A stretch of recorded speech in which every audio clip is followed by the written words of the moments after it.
Okay, so good evening and thank you for joining us for tonight's All Partner session, which is all about preparing your business for 2025 success with our lovely Sam. The reason we wanted to do this session now is planning is key. We all know this. And January is going to come round very, very quickly.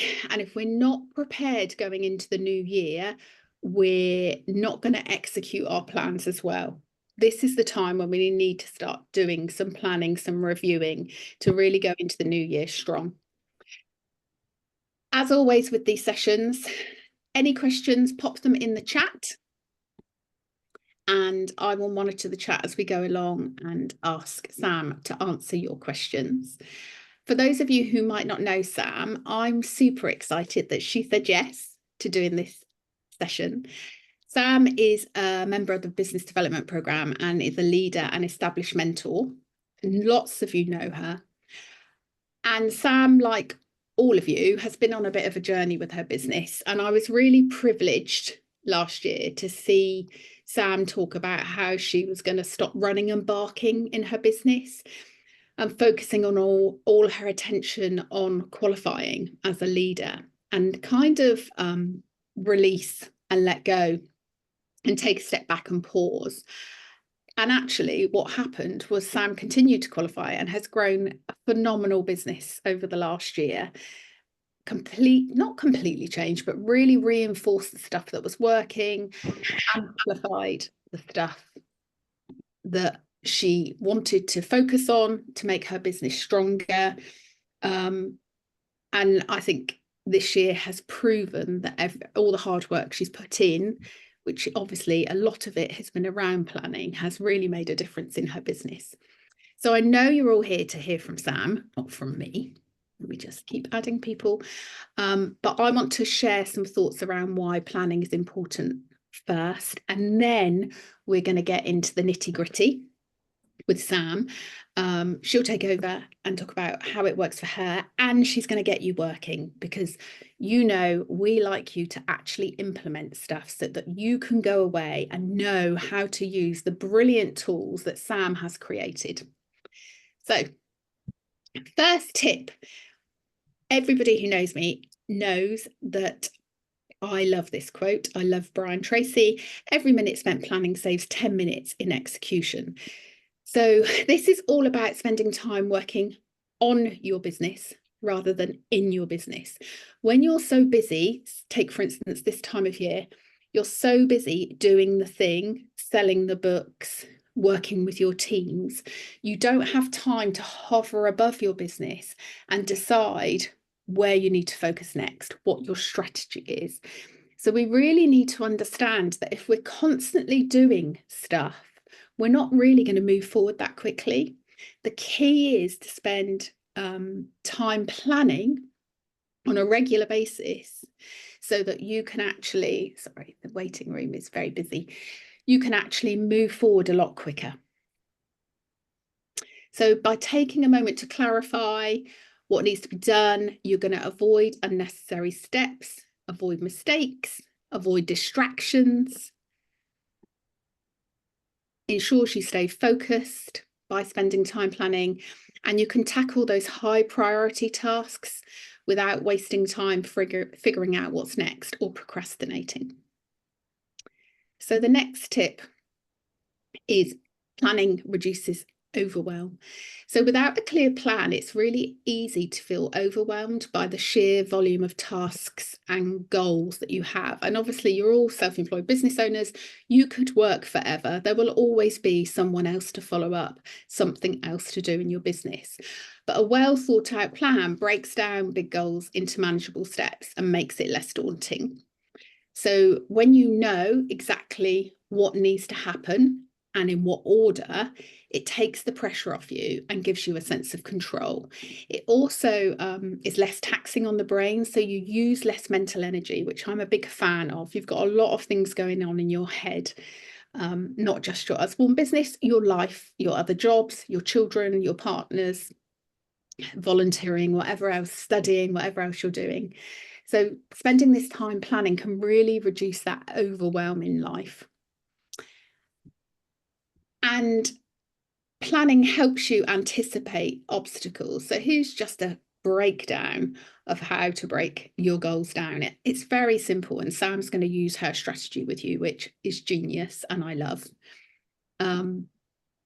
shortly, to show you how she plans out her year and how it's enabled her to grow her business this year. Planning also helps you anticipate obstacles. So planning allows you to foresee potential challenges and obstacles, that could slow you down. So when you're thinking ahead, you can build contingency plans or allocate extra time for unexpected issues. For example, when thinking about busy seasons, like your next busy season is going to be World Book Day, how things might impact your business. And this allows you to prep in advance, allowing you to think through all the potential scenarios. So what that means is that you're then not stuck going, oh no, it all fell apart because this one thing happened. And because you hadn't planned, you hadn't thought about what are the potential obstacles, what are the things that could crop up, and how will I overcome them? And that's probably one of the key things I would say to you to really think about, because very often I hear people say, oh, I didn't promote to team leader because one person didn't place their order, or I wasn't active this month because I didn't get my sponsored read back from my school. If you've planned, if people had spent their time planning, they could foresee those potential obstacles and think about ways to overcome them. So let's have a quick look. Evening, evening, evening. Mine wants to come to training. Bring them in, Laura. Get them trained up. Marianne plans for everything. Yeah, I'm a planner. Don't worry, Laura. Right. So that's it from me. Very quick. As I say, the main event here is Sam. So I'm going to pin Sam now so that we can focus on Sam. As I say, any questions you've got, pop them in the chat as we go along and I'll monitor them. And we'll go from here. So over to you, Sam. Thank you very much. Right, let me just bring, can you see that okay? Yeah. Yep, brilliant. Okay, so this is what I'm going to chat through tonight with you. I'm going to chat about why planning for the year ahead is important and exciting to me. I'm going to talk about how I personally plan for the year ahead, how I break it down. Then we're going to have a little go, for you all to have a little go, so you've got something to take away with you tonight, and then finish with a few tips. So let's get started. So when I was preparing this session, I was a little bit worried that no one would come. We have so many wonderful training sessions on exciting things, such as Christmas and World Book Day and summer events, and I thought that a session on planning might not sound quite so exciting. So thank you to everybody who has come along, and I'm here to tell you that planning is exciting. In fact, planning is where the excitement starts. It's when you start to think about what you want to achieve next year. When you start to think about what is important to you and what really excites you, and then you can start to make it happen. This last year, perhaps for the first time, I set myself some really clear business goals and put some plans in place from the beginning of the year. And the difference that it's made has been incredible, and I've achieved almost all of my goals. There's still time for the last couple. My business has moved forward, and it's really helped me to work with clarity on what I'm doing and why I'm doing it. I now have 2 amazing team leaders. I've recently promoted to group leader, and I'm starting to more consistently earn the amount that I was aiming for. So I absolutely love planning. Partly due to having a bit of an obsession with all things stationery. I definitely recommend treating yourself or asking Santa for a new notebook or diary. It's not essential to planning, but it's definitely a perk. But apart from the new notebooks, for me, planning is essential for being able to get things done. Like Sue said, our minds can get so full, not only of ideas for Usborne, but for everything else in life. Other jobs, kids, family, pets, house stuff, and whatever else 2025 brings. If I didn't have stuff planned out and written down, I wouldn't have a clue what I was meant to be doing. And I would waste a lot of time just sitting and staring into space, wondering where to start. And to be honest, it just helps to get stuff out of my head and stops me from feeling overwhelmed. It helps me to be focused, to stay on track, and to hopefully stay semi-organised. Even on the most chaotic week, we all have those weeks that really just don't go to plan. But I know at the end of the week what I haven't done so that I can then catch up. And finally, I think planning is about you taking control of your life and your business. It's you deciding what you want for your business and then doing something about it. And I love this quote here. Planning is bringing the future into the present so that you can do something about it now. So it's about getting excited about what you want for the future and not just hoping and waiting to see if it happens, but instead planning to make it happen.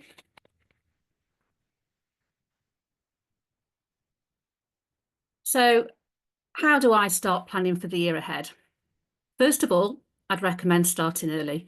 So if you've not started thinking about next year yet, then start now. I usually start in about November, December. And when I'm thinking about what I'd like for the following year, I usually start by reflecting on this year and where I am now. So I might be asking myself questions like these. What's working well for you? And what's not working quite so well? What are you happy with? Is there anything that you're not happy with in your business? What would you like to do more of or less of? Is there anything you'd like to change? What would you like next year to look like? And what would you like to have achieved by the end of the year? So questions like these help me to set my goals and what I want for the year ahead. I think it's also really important to remember your why. If you're not familiar with this, it's basically your reason for doing Usborne and what really drives you. There's an exercise you can print out in tools and downloads or chat to your mentor if you're not sure about it. Even if it's something that you've done before, now is a great time to revisit it and see if your why is still the same or if it's changed at all, because you're going to be so much more motivated to achieve your goal if it fits with your why. So when it comes to goal setting, you could choose one big goal or a few smaller goals. It's whatever's important to you. The really important thing is that they should be clear. And they need to be clear so that A, you know what you're working towards, and B, you know when you've achieved it and you can celebrate. So having a goal such as to have a bigger team or to work with more schools is okay, but you could get one more team member or work with one more school and you'll have achieved it. But is that what you really want? Probably not. So being more specific about what size team you would like or how many school events you'd like to do would make them much better, clearer goals, and you would know when you've achieved them. It doesn't matter what your goal or goals are, as long as they're what you want and they excite you and they motivate you. So some examples of goals could be to be active every month or to hit the 250 club every month. It could be to run 10 RSRs. Maybe you'd like to promote to the next level, or maybe you'd like to aim for the travel incentive or the achievement awards.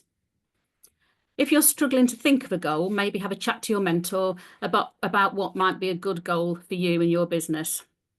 But whatever you want your goal to be, start thinking about it now so that you're all ready for the new year.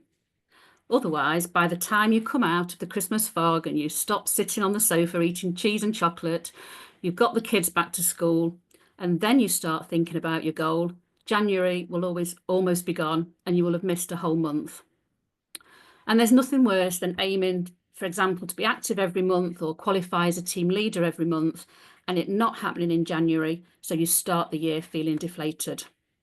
So my biggest tip here would be, before you sign off for Christmas, get some bookings in the diary for January, get some plans in place so that at least January is sorted before you crack open the sherry.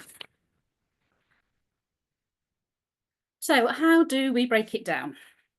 Where do we start once we have our goals? One big goal or goals for the whole year can feel really big, and a year can feel like a really long time, and it can make this part of the process feel overwhelming. So something that I learned from teaching in special schools for many years that can really help is break it down and make it visual. Break your big goal down into smaller steps will make it much easier to tackle and achieve it one chunk at a time. And making something visual, I always think just helps to make it clearer. It helps me to remember it. And like I said before, it just gets it out of my head.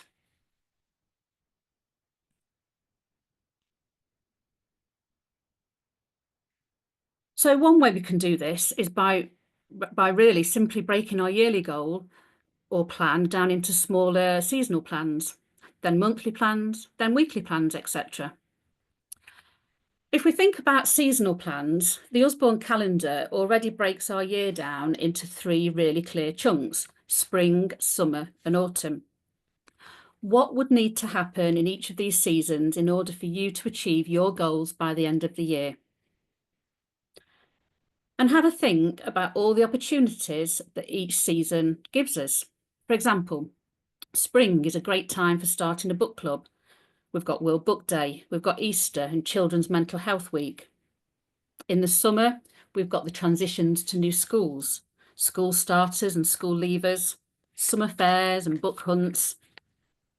And in the autumn, we've got back to school, we've got Halloween, we've got fundraisers for Christmas gifts, and we've got Christmas and all that that brings. And all of these, and of course, lots more, all bring us new opportunities for sales, for recruiting, and for working with schools and nurseries, and for helping and supporting our team to sell, recruit, and work with schools and nurseries. So when planning for each season, remember your yearly goals and look at the seasonal opportunities and how your goals might best map out over the year. So for example, if your goal is to run 12 RSRs, rather than aiming to run one a month, you might plan to work with more schools around World Book Day and use that opportunity, and then aim to work with less over the summer when summer's closed. So planning wise, this is very much what works for me. I think planning is really personal. You might do it online, you might have a fancy planner, you'll have your own way of doing it, and it is completely what works for you. But I'm just going to share what I do, just in case it's helpful to anyone. So I have a planning sheet for each season, similar to this. It doesn't have to be anything fancy, just 3 pieces of A4 will do. And then do a list or spider diagram or brain dump of all your ideas, whatever of those works for you best, and put it down on that sheet for that season. You could break it down further if it's helpful and have mini goals for each season. And you could have different sections for sales, schools, team building and mentoring, or choose your own headings, which will help you to really focus on the different areas of your business. So then, once I have my seasonal plan, I break it down into months.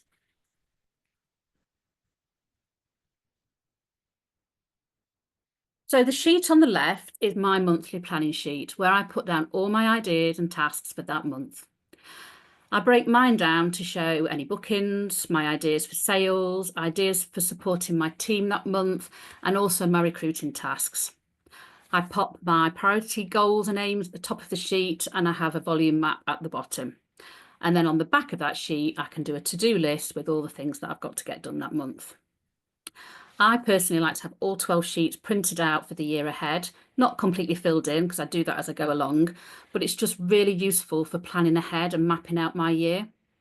And if I have a brilliant idea in March or get an idea from some training that I'd like to do later on in the year, I can just flick forward to say August or whenever I want to do it and jot it down for that month so it's not lost in a notebook somewhere with all my training notes. My weekly plans on the right are then quite easy to do, as when I sit down to think about what I need to do that week, it's all there. My monthly jobs can be shared out over the 4 weeks and I can just crack on, knowing that my tasks are taking me in the right direction that I want to go in because they've all come from that bigger goal. I've just got sections for the different areas of my business here, and that really is just as a prompt to me because it's not always just about the big tasks as well, because there are deliveries that they need to be done. I do need to order things for my book club, etc. So I can just put all my little tasks on there as well as a little prompt, so that I make sure that I've got all my tasks for the week and my jobs that need to get done.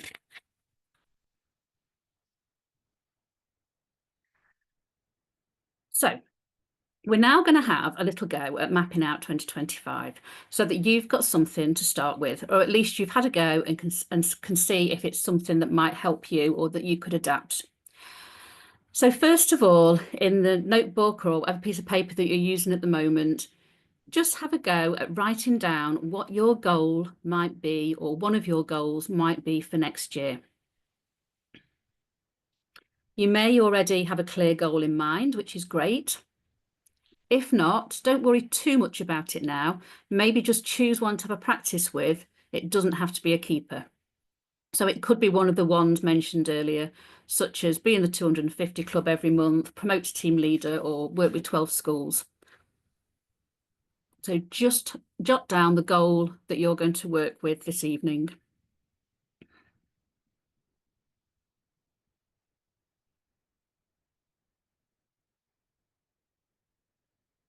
And then when you've chosen which goal you're going to use, grab 3 sheets of A4, or use 3 sheets, blank sheets in a notepad if you're using one. Just give you a minute for anybody who's dashing off to grab a paper. And then fold or divide your 3 pages into quarters. So similar to the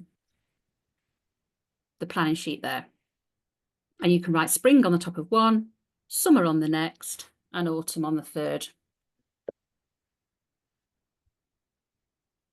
And then in each quarter, label 1, sales or bookings. The second one, recruiting. The third one, schools and nurseries. And the fourth one, mentoring. Now, if all those sections don't apply to you, don't worry about it too much. Sam, Yeah. Sam, could you put your slide up of the spring? Yeah. Just so that people can see the visual. Thank you. So yeah, so if one of those headings doesn't apply to you, if you've not got a team yet, or you don't work with schools, that's fine. Just concentrate on the ones that do work for you, or the ones that fit with your goal. And then we're just going to spend a bit of time, starting with spring, because we're probably not going to have time for all of them, where we think about what needs to happen each season for you to work towards that goal. Or you may prefer to pick just one of the areas, for example, schools and nurseries, and plan that one across the 3 seasons. It's really up to you and what works for you. But it's just to start brainstorming some ideas of the 3 seasons, mapping out 2025, working towards that goal for the year. So how long, Sue, do you think we've got to do this? So we've got about 15 minutes, everybody. What I would say is you've committed to giving your time to this session. So use the time to start putting those plans in place. And the thing about Sam's system is the simplicity is the genius of it. And having your to-do lists on the back of your weekly lists and just having everything all in one place. So kind of learn, then implement. Use this time now to start getting ahead, or if you've already started your spring planning, use your time to refine that, taking into account everything you've heard from Sam. So if I'll give you a 2-minute warning. So probably, 2-minute warning, 15 minutes. Does that work?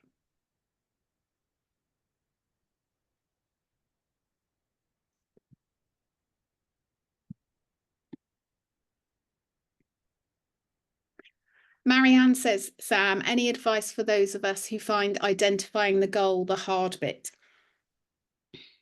I would suggest perhaps having a look at things like those questions, Marianne, and just seeing where you are now, things you enjoy, things that excite you about your business, what works for you in your life and what's not working, and just going through some of that. Also chatting it through with your mentor, or if you've got like a an Usborne buddy or something that you can chat through. Just, I think, you know, when you've got a goal that really works for you, because you get that little bit of a flutter and that little bit of excitement, and you think, yeah, that's what I really want. It could also be something that fits in with your away from Usborne as well. And I think sometimes, I mean, I just love planning and setting goals anyway, so I do it for life in general as well. And sometimes the two things come together.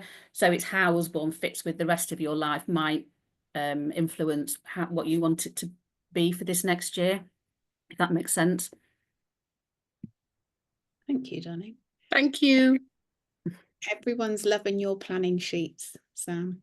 They're so clever because they're so well laid out.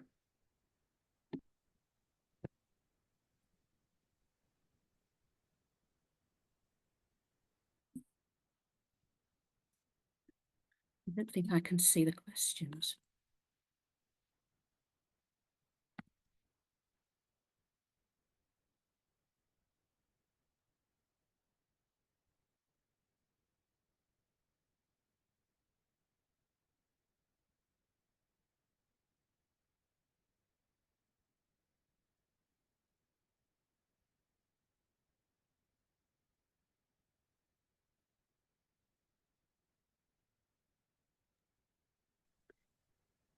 Karen's asked if you can email them. I'll answer on your behalf. I would say no, Karen, because obviously that's a lot of work. But what I would do, what I always do, and in fact I've done it here, is take a screenshot and then just create your own. Oh, Laura's nodding her head. She obviously does the same. So, because then you can also use it to adapt to you. And good, I'm glad you're going to do lots of follow-up, Marianne, because follow-up is key. Bethany says, oh, see, Laura has said, listen to this, Sam. Can you please create and sell a book with all of these sheets in and notes pages as a planner? Who has already suggested that to you? Yes, you have. So watch this space, Laura. I'm adding it onto my 2025 goals. Because it's genius. It's genius in its simplicity. And it could work in any way. I think it's really got legs. So I'm pleased you thought the same, Laura. Bethany says, have you got any advice for how to start a monthly plan, please? Yeah, so like we've already said, Bethany, start with your yearly goal. You know, that's got to, you know, your long-term goal is where your focus is, and then work backwards from there. So then what we're doing now with the seasonal plan is breaking that yearly goal into 3 more manageable chunks. And then once you've got your seasonal planning sheet or brainstorm or whatever that looks like for you, then you can share that out across your monthly plan. So if you look at this page that I'm showing here, this is just what works for me for a monthly plan. I would have in this top sheet here what my main goals or focuses for that month. It could be creating some training for my team. It could be qualifying as a team leader, you know, whatever it is, that they're my main focus. So if all else fails and I don't get other things done, they're my priority goals. Then I put in here any special days or events that I need to be mindful of, for example, World Book Day, or a mental health day, or something that I want to particularly do with my business. Any bookings that I've got booked in, or I might just put bookings that I need to get in touch with. And then this is how I plan as a team leader, and I just put my ideas for the sales in the month. So my book club accounts for some of those sales. I might have a pop-up at a leisure centre. I might be doing a stock sale or doing an online sales event. So they would all go in there.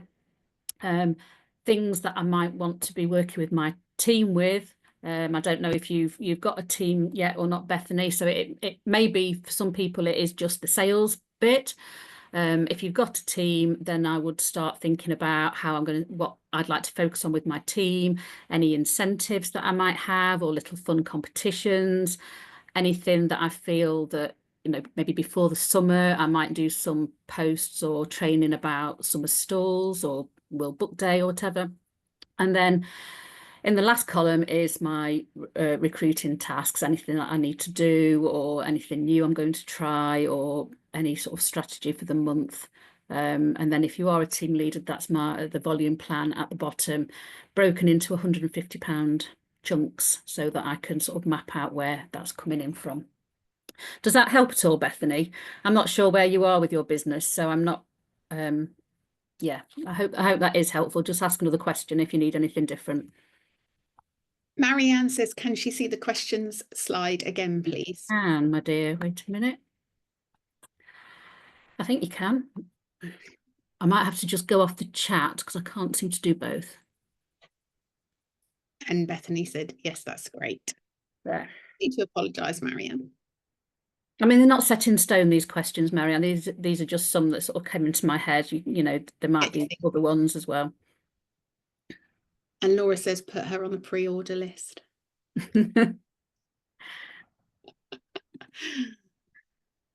So all good things happen. Solving a problem. Right, so you've got, Okay. sorry, you've got about 8 minutes. Is that okay, Marianne? Do you want to just screenshot, like take a photograph of that, or? Yeah, and I have, Sam. Thank you. I have, and then I'll go back to the plan. Ooh, lots of questions for you. So Sarah said, how many hours a week? We will have question time as well, so don't worry too much. But how many hours a week do you work on your business? Do you schedule your social media in advance? Well, I think every week's different, and how long I spend on my business each week very much varies depending on what else I've got going on in my life. On a good week, yes, I do schedule my social media at the beginning of the week so that it's done and I can forget about it for the rest of the week. But if I'm completely honest, most weeks I'm winging it a little bit sometimes, and I do it as and when, and I just try and keep that ticking over. So yeah, every week is different, and that's just life, isn't it? I think it would be lovely to be able to plan every week, and this is what I do on different days, but in reality that doesn't work for me and probably for many others. But yeah, if I do have time to schedule my social media, it makes a massive difference to my week, because then that's just a job done and out the way.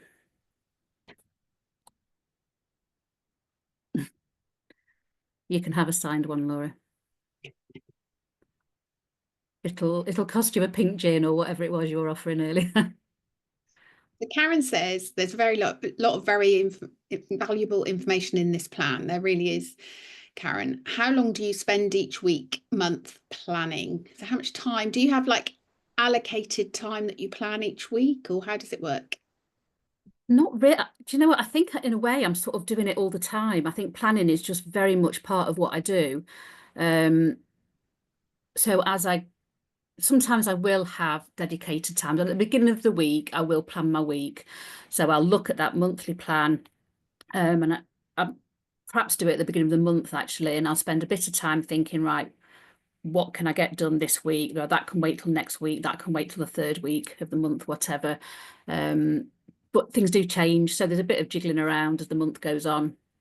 So yeah, the beginning of the month, I try and spend a bit of time, and then probably a bit of time at the beginning of each week. But do you know, it doesn't take a lot of time. I think once you start doing it as part of what you do anyway, I don't feel that it takes a lot of time, or maybe I just don't notice because I quite enjoy it. So it's quite, I don't know, sorry, that's not a very good answer. I would say, from my experience, I think you spend more time planning the year, because that's the big overarching strategy, isn't it? And then breaking it down like you have in these seasons, but then the sort of monthly, weekly, daily planning, like you say, kind of comes together a lot quicker and a lot more naturally. Yeah, I think that's probably what it is, because I will spend a bit of time now, between now and the new year, I will spend more time planning, getting everything set up for next year, doing my seasonal plans, my monthly plans, making sure. So more time, yeah, more time I will spend on it at this time of year. And then I think things sort of follow on. Yeah. And a kind of good tip for everybody is when you finish work for the day, so if you've been working on your business at any time, just give yourself 5 minutes at the end to work out what you haven't done and what needs to go on the plan for the next time you're touching your business, because that means that when you go back into it, you're not having to think, what am I doing? You're already set up to go. Joanna asks, Karen says, thank you. Joanna asks, how many goals per year or season are you setting? I feel that I have too many on my list and don't know how to shorten that list. I think I usually have maybe about 4 or 5 goals for the year, maybe in different areas, different sort of specifics for my business. Well, that's what I did this last year anyway. I think maybe any more than that, it might get a bit confusing. I would perhaps look at some of the goals you've got, and are they actually some of those the smaller goals, are they actually part of a bigger goal, which is like your yearly goal, and then the smaller goals are actually going to be your seasonal goals? Sometimes that's a really good point, Sam. Sometimes we confuse goals and actions, Joanna. So maybe pop a few of your goals in the chat if you're happy to share them, and we can have a look at them. Because ideally, as Sam says, you want between 3 and 5. If you have between 3 and 5, you're going to remember them. You're going to be able to keep the focus on them, and you're not going to get distracted. So it's kind of keep the main thing the main thing. So Marianne, Sunday evening is planning time for me, work, life and business. Yeah, I'm the same, Marianne. It all gets planned out on a Sunday, and I love it. I enjoy like Sam, I enjoy the process behind it all, and kind of, yeah, enjoying that part of my world, because that makes the rest of my life run really well during the week.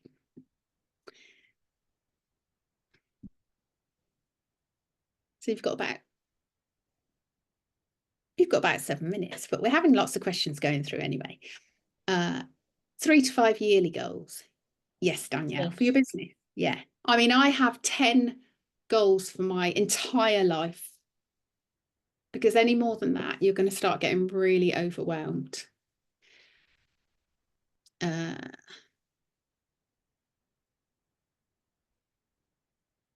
So yeah, Joanna, if you want to share goals, you can. You don't have to. Tracy, do you work on one goal at a time or all at the same time?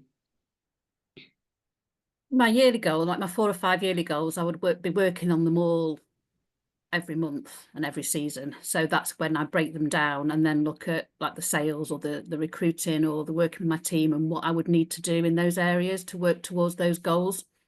So I would be working on all of them throughout the year.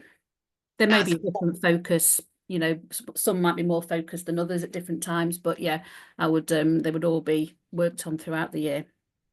That's why all your worksheets work together, isn't it? Because you've kind of gone year, season, month, week, and you're just narrowing down what you're working on.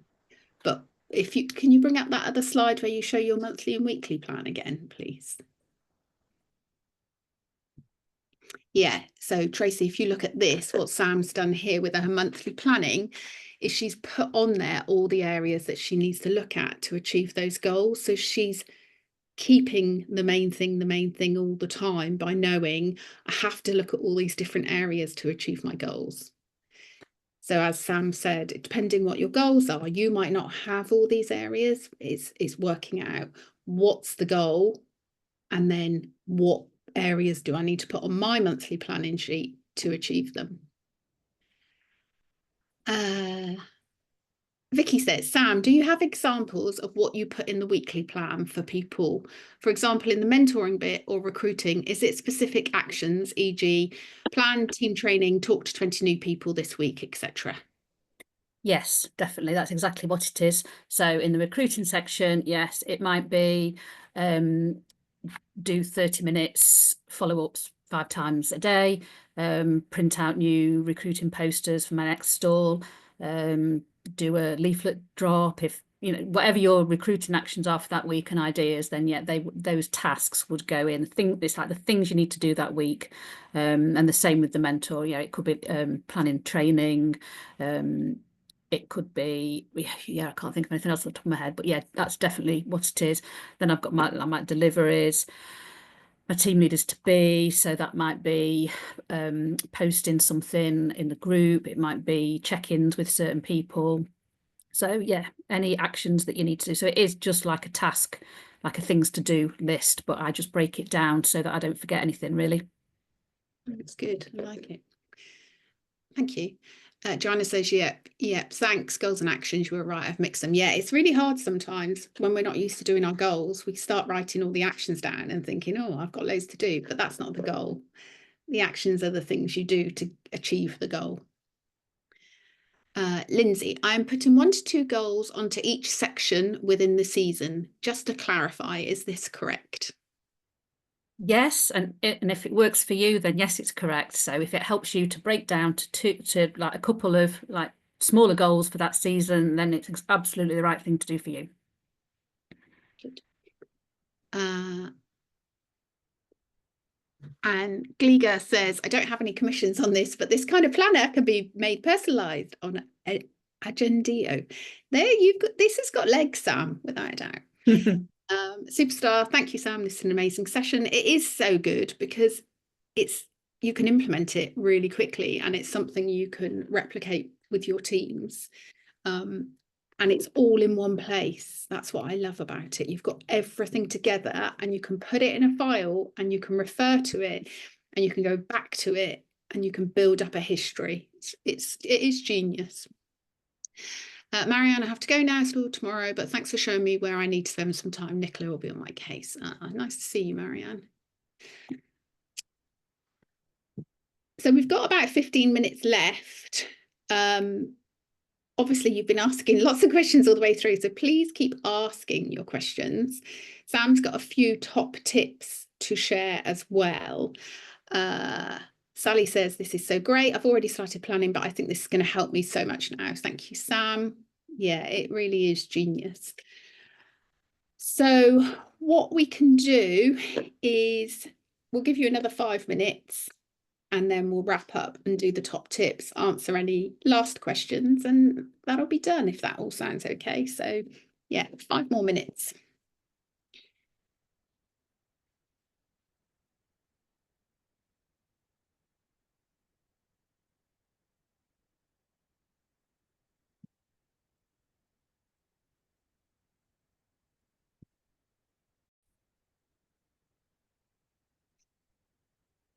Okay.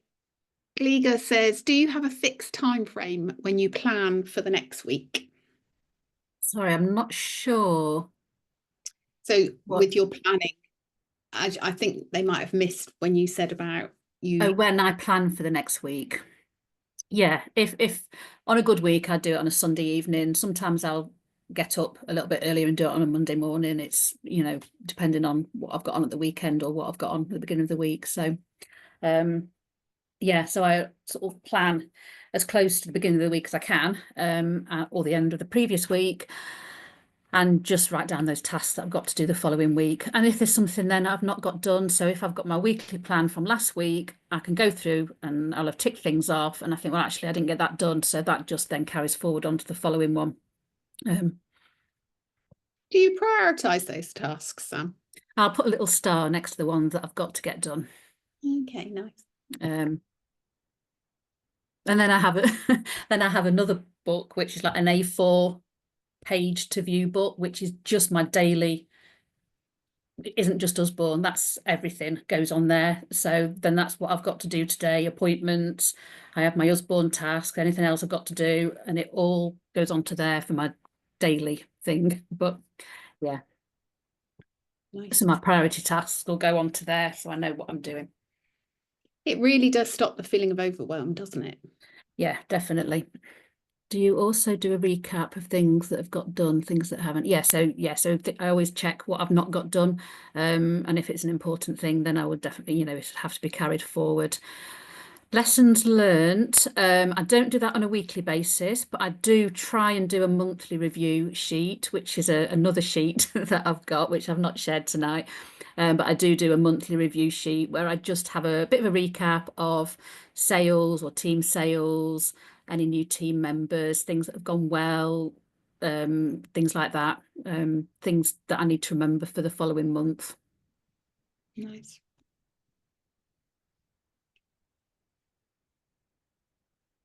One more minute, guys, and then we'll stop the practice and move on. But hopefully it's given you some implementation time, which is important. If anybody needs to see any of the slides again before Sam stops sharing those slides, just pop something in the chat.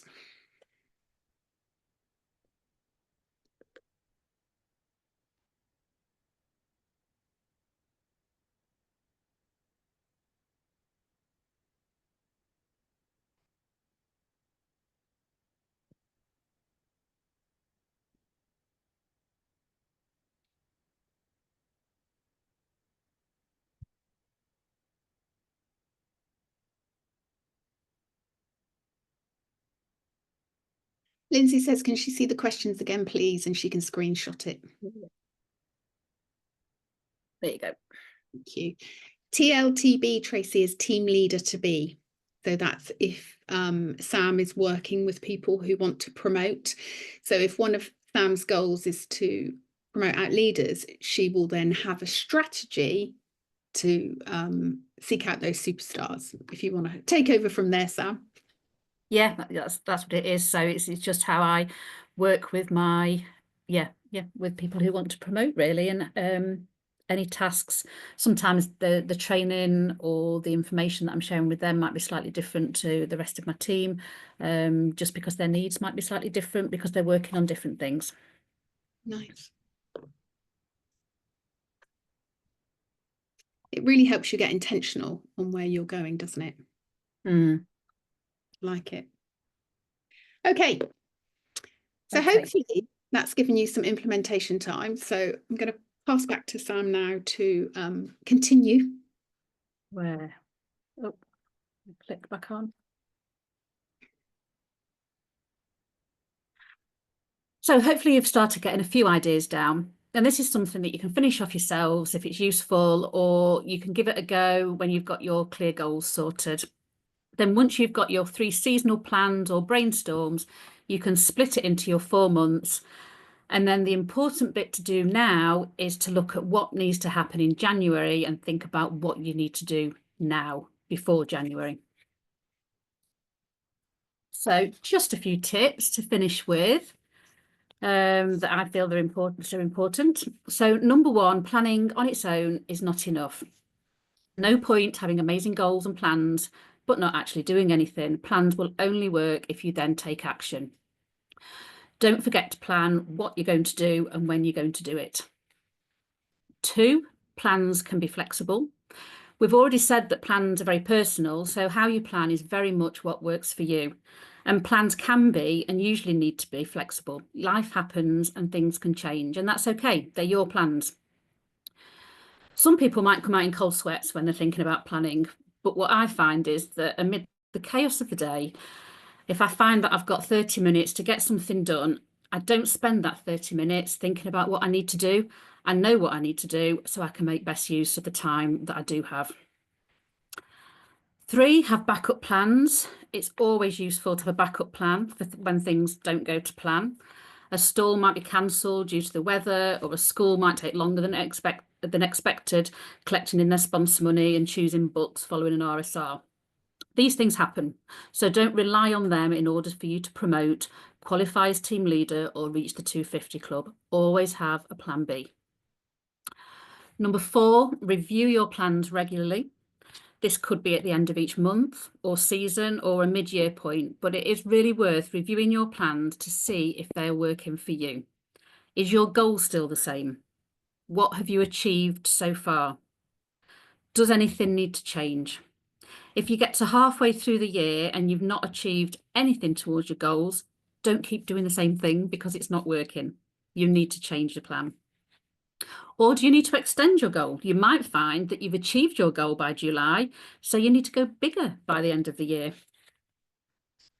And number 5, a plan is a tool. And just like a tool, a plan is not going to work unless you use it. So don't do loads of wonderful goal setting and planning and then stick it in a file or fancy planner and then forget about it until this time next year. Put it where you're going to see it and use it. And finally, I'm going to finish with a quote that just sums it up, really. A dream written down with a date becomes a goal. A goal broken down into steps becomes a plan. A plan backed by action makes your dreams come true. So that I hope that you all have a super successful 2025 and that you all plan to make your dreams come true. Love that.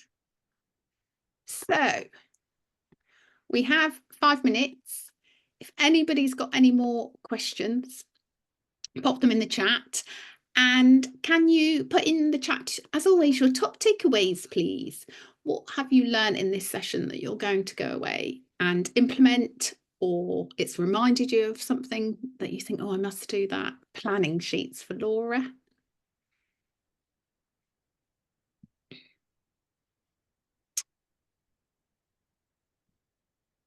So what are you going to take away? What's resonated with you tonight? You've given up an hour. Lots of people saying, thank you, Sam. It's even made Emma want to plan. Going to create the planning sheets, defo the planning sheets, implement my planet sheets, use them to have clear goals. Thank you, thank you. I kind of plan, but this will really make me focused on what I need to do and not waste time. I think the key thing that Sam just said is you don't waste those 10 minutes here and there because you always know what needs to be done. So you're not kind of thinking, oh, there's so much. I could do loads of things and now the 10 minutes is gone. Planning sheets and separating goals and actions. Nice, I like that. Love planning, and this is so helpful, and I'll be filtering this down to my team too. Yeah, definitely share with your teams, because planning will be one of the things that's stopping them. But as Sam's just said, it's a bit like a revision diary. We don't want it all lovely color coded and highlighted and then no revision gets done. It's about taking action. Planning saves you time. Sam's planning is simple, effective, and something every partner can use. Absolutely. Avoids overwhelm, allows for less mental anxiety, and it's really exciting. It is. It's very exciting because it enables you to get where you want to get. And Sam is an example of this. You know, the shifts in her business this year have been phenomenal. I might be converted, maybe. Nicola, thanks so much. My takeaway plan, ensure my goals are smart and design my planning sheets. Nice. Having separate sheets out of my notebook. Nice. Loved it. What an excellent session. I've learned how to properly use the fancy planner that I already have. Perfect. Have a plan for the year, but break it down to monthly goals to reach that yearly plan. Love that. Sophie, Danielle, you're a girl after my own heart. I wanted to do something like this for the new year, and now I have a template to get started that I know is way better than I would have done, as you have the experience to make it really useful. Remember to review your goals, planning sheets, and put it into action. This will really help me focus and be intentional. Yep. S, breaking it down to avoid overwhelm in literally all areas of life. Thank you so much. Planning sheets and goal setting. Thank you, Sam. My takeaway to start planning. I've only been doing for 2.5 months. I'm really busy doing, so will help me focus in January. Yeah, you can get so busy doing, Tracy Ann, that you kind of cap your capacity. So this session is so important. This was brilliant. I definitely need to start planning more. I'm usually more of a fly by the seat of my pants girl, but this has really shown me what I could achieve if I actually put plans in place and see where the actions need to be taken. What it also is showing you is treat your business with the respect it deserves. I always try and get this in. So if you're someone who writes things on the back of a receipt or pops a note in your phone and forgets about it. I used to be that person when I had my business the first time around, and that's fine, but it's fairly exhausting and you cap your potential. When I rebuilt my business, it was stratospheric purely because I treated my business with respect. And this is what Sam's doing. Sam is saying, this is important. This is what I need to focus on. Brilliant. session, Sam. Thanks for sharing. It's so simple, actually. Looking forward to doing some planning now. I think you've converted some people, Sam.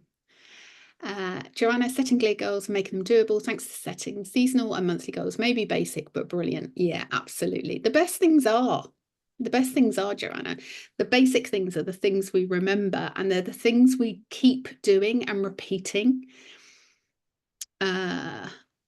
Thank you so much. Amazing tips. In all seriousness, it's been really helpful and given me lots of tools to use with my team, although I'm not a methodical planner. Lots of my team are. Good. Thank you, Sam. This has been really helpful. And your proof, it works.